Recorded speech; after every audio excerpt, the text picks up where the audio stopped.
اعوذ باللہ من الشیطان الرجیم بسم اللہ الرحمن الرحیم اللہم صلی علی محمد وعلی آل محمد۔ آج میں آپ لوگوں کے ساتھ دو ایسے واقعات شیئر کرنا چاہوں گی جس میں درود پاک کی برکت سے معاملات حل ہوئے۔ تو پہلا واقعہ کچھ یوں تھا کہ بیسیکلی سارے واقعے میرے فادر سے ریلیٹڈ ہیں۔ تو میرے فادر جو تھے وہ ہم سب ریلیٹیوس کے ساتھ، پتہ نہیں تب تک میں پیدا ہوئی تھی کہ نہیں، کیونکہ مجھے واقعہ یاد نہیں ہے، لیکن میرے فادر جو تھے وہ ساری فیملی کے ساتھ، اپنے بھائی جو تھے جن کو ہم بابا جانی کہتے تھے ان کو بھی ساتھ لے کر ہم لوگ ناردن ایریاز جا رہے تھے، یعنی مری وغیرہ۔ تو سامنے سے ہی ایک پتھر آتا ہوا نظر آیا اور چڑھائی چڑھ رہے تھے اور پتھر جو ہے لینڈ سلائڈنگ ہو جاتی ہے، وہ گاڑی کی طرف آ رہا تھا۔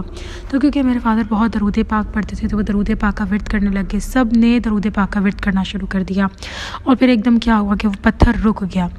اور وہ گاڑی کو کوئی نقصان نہیں پہنچایا، حادثات وغیرہ سے الحمدللہ بچ گئے۔ میں نے اکثر اپنے فادر کی یہ نیچر دیکھی تھی کہ وہ چلتے پھرتے سفر میں اسپیشلی جب ہوتے تھے تو وہ درود پاک پڑھتے تھے۔ یہی عادت آگے میں نے اپنے بھائی میں بھی دیکھی، اور اس طرح میرے باقی بہن بھائیوں میں، میری والدہ میں تو تھی ہی، یہ چیز ایڈ ہو گئی کہ سفر میں گانے سننے سے بہتر ہے کہ آپ ذکر اذکار کریں۔ ایک اور واقعہ میرے فادر کا کچھ یوں تھا کہ ایک دفعہ ٹرین پر جا رہے تھے، ان دنوں بہت حالات خراب تھے سندھ وغیرہ کے، تو ایک دم سے زور سے ٹھا کی آواز آئی، پتہ چلا کہ کسی نے ٹرین کے آگے جو ہے وہ ٹرین کی پٹری پہ لوہے کا پیس جو ہے وہ ویلڈ کر کے لگا دیا تھا۔ تو پھر اس وجہ سے خیر سب کی بچت ہو گئی الحمدللہ، ورنہ ٹرین الٹ بھی سکتی تھی۔ تو درود پاک کی برکتیں ہیں یہ ساری۔ ایک اور بہن اپنا واقعہ شیئر کرتی ہیں کہ وہ دودھ ابال رہی تھیں اور ایک دم جس طرح ہم فوراً دودھ کے پاس آ جاتے ہیں، دودھ ابل جاتا ہے، گر جاتا ہے، تو ظاہر ہے گرتا ہے تو رزق ضائع ہوتا ہے۔ تو وہ کہتی ہیں کہ میں فوراً سے پاس آ گئی اور میں نے کہا کہ میں کوشش کروں کہ دودھ جو ہے وہ نہ گرے، اور دودھ تھوڑا سا اوپر آیا تو کہتی ہیں انہوں نے پتیلا ہٹایا ہینڈل سے، لیکن وہ ابھی بھی اوپر آئی جا رہا تھا، اور انہوں نے تھا کہ کچھ گر جائے گا، ضائع ہو جائے گا۔ انہوں نے درود ابراہیمی ایک دفعہ پڑھا اور اس یقین سے پڑھا کہ میرا یہ کام خراب نہ ہو، اور واقعی وہ کہتی ہیں درود پاک کی برکت تھی کہ کسی قسم کا کوئی مسئلہ نہیں ہوا، دودھ کا ایک قطرہ بھی نہیں گرا۔ تو یہاں پر ان ساری باتوں کو بتانے کا مقصد کیا ہے کہ درود پاک کی برکتیں ہیں۔ کچھ لوگ درود پاک پڑھتے ہیں اور کہتے ہیں میں فیض نہیں مل رہا، ایسی بات نہیں ہے۔ اگر خدا نخواستہ کوئی حادثہ ہوا، آپ اس کو اپنی آنکھوں سے دیکھیں اور آپ اس سے بچ جائیں، تو پھر آپ کو ریئلائز ہونا ضروری ہے کہ اللہ تعالیٰ نے میرا کام بنا لیا، اللہ نے مجھے بچا لیا۔ چلیں یہ تو حادثہ آپ کے سامنے نظر آ گیا آپ کو تو آپ بچ گئے، لیکن سم ٹائمز ایسا ہوتا ہے کہ اکثر اوقات حادثات ہمیں نظر بھی نہیں آتے، ہمیں اللہ تعالیٰ ان کو، ہمارے مائنڈ کو بھی اسٹریس نہیں دیتے، اللہ تعالیٰ ہمیں ان کو سوچواتے ہی نہیں ہیں، ان کو ہماری آنکھوں کے سامنے بھی نہیں لاتے کہ ہم اسٹریس ہو جائیں گے، پریشان ہو جائیں گے، لیکن ہمارے معاملات بن رہے ہوتے ہیں۔ کہتے ہیں اگر آپ کو پتہ لگ جائے کہ کس طرح آپ کے معاملات اللہ تعالیٰ بنا رہے ہیں تو آپ کو اللہ پہ بہت پیار ہے۔ بالکل ویسے ہی درود پاک کی بے شبہ بے انتہا برکتیں ہیں۔ ڈیلی بیسس پہ آپ چلتے پھرتے درود پاک پڑھیں، آپ کو اتنی برکتیں ملیں گی جس کی کوئی انتہا نہیں ہے۔ درود پاک نہ صرف دنیا بلکہ آخرت کے معاملات بھی سنوارتے ہیں۔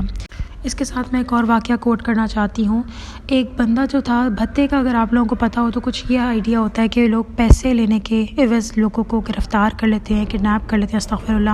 اللہ تعالیٰ سب کے بہن بھائیوں کو محفوظ رکھے، سب کی فیملی کو محفوظ رکھے، لیکن اس طرح کڈنیپ کر لیتے ہیں اور پھر پیسے مانگتے ہیں، تعاون مانگتے ہیں، اور اکثر اوقات ایسا ہوتا ہے کہ پیسے بھی لے لیتے ہیں اور پھر اس کو بھی نہیں، جو بندہ آپ کا فیملی ممبر ہے یا کچھ بھی بندہ ہے اس کو بھی نہیں زندہ چھوڑتے۔ تو ایسے ہی ایک بندے کے ساتھ ہوا اور محفل درود ہو رہی تھی، وہاں پہ بھی دعا کرائی گئی، اور اس انسان نے خود بھی نظر کرم والا درود پاک پڑھا، جس کی وجہ سے وہ بچ گیا اور کسی قسم کا اس کو جانی نقصان نہیں ہوا۔ نہ صرف یہ بلکہ جنہوں نے اس کو کڈنیپ کیا تھا وہ اس کو دور کہیں پشاور یا اس سے بھی کہیں آگے پہاڑوں میں لے گئے تھے، اور انہوں نے اس کو چھوڑ بھی دیا، گھر والوں سے پیسے بھی نہیں مانگے، نہ پیسے کا نقصان ہوا نہ اس کا جانی نقصان ہوا۔ عموماً کیا ہوتا ہے کہ لوگ تو بالکل ہی قتل کر دیتے ہیں اور یہ ایک بہت ہی بڑی ایک پرابلم بن جاتی ہے،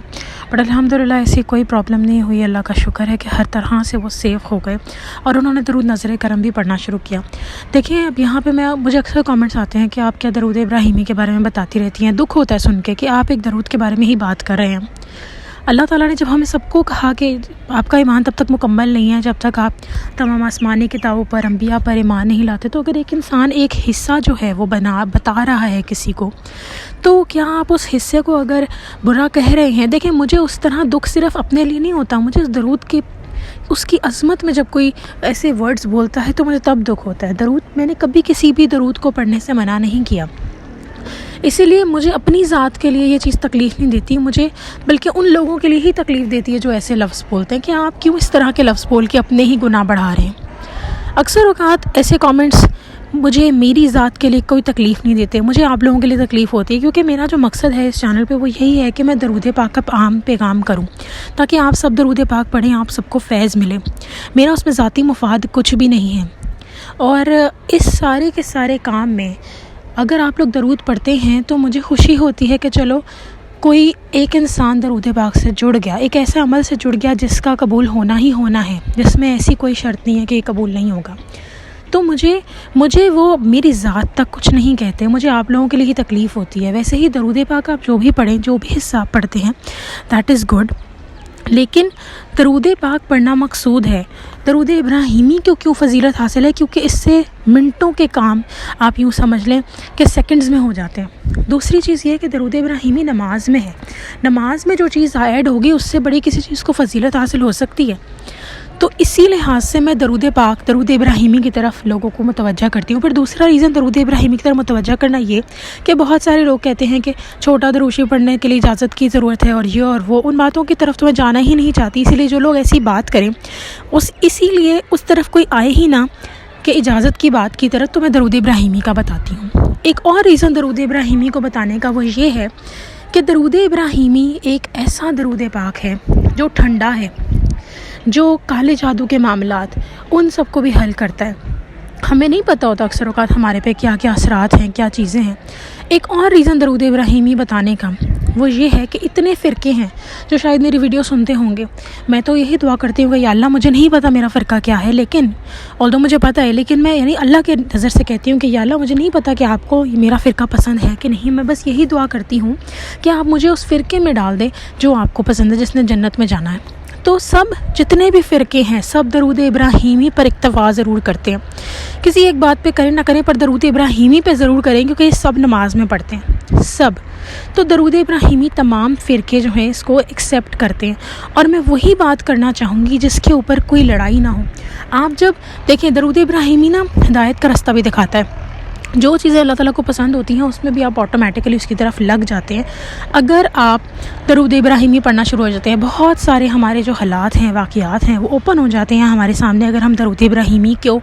دل سے پڑھنے لگ جائیں۔ بہت ساری ہدایت کے راستے ہمارے لیے کھلنے لگ جاتے ہیں، آپ اللہ تعالیٰ کے قریب ہونے لگ جاتے ہیں۔ درود کے تو اتنے فائدے ہیں، آپ کی آخرت سنور گئی، دنیا سنور گئی۔ تو یہ واقعات، مشاہدات، یہ سب اسی لیے بتائے جاتے ہیں آپ لوگوں کو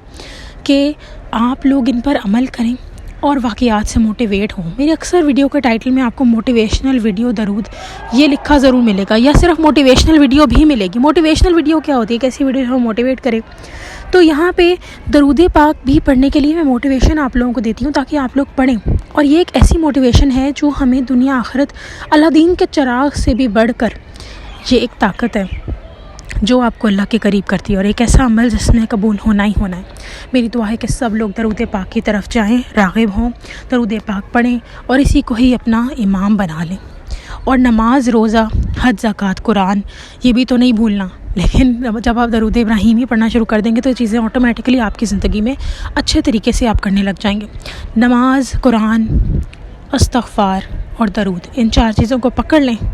آپ کے اعمال بھی سدھر جائیں گے، آپ کی آخرت کی دنیا بھی سنور جائے گی۔ انشاءاللہ نیکسٹ ویڈیو میں پھر حاضر ہوں گی، تب تک کے لیے اللہ حافظ۔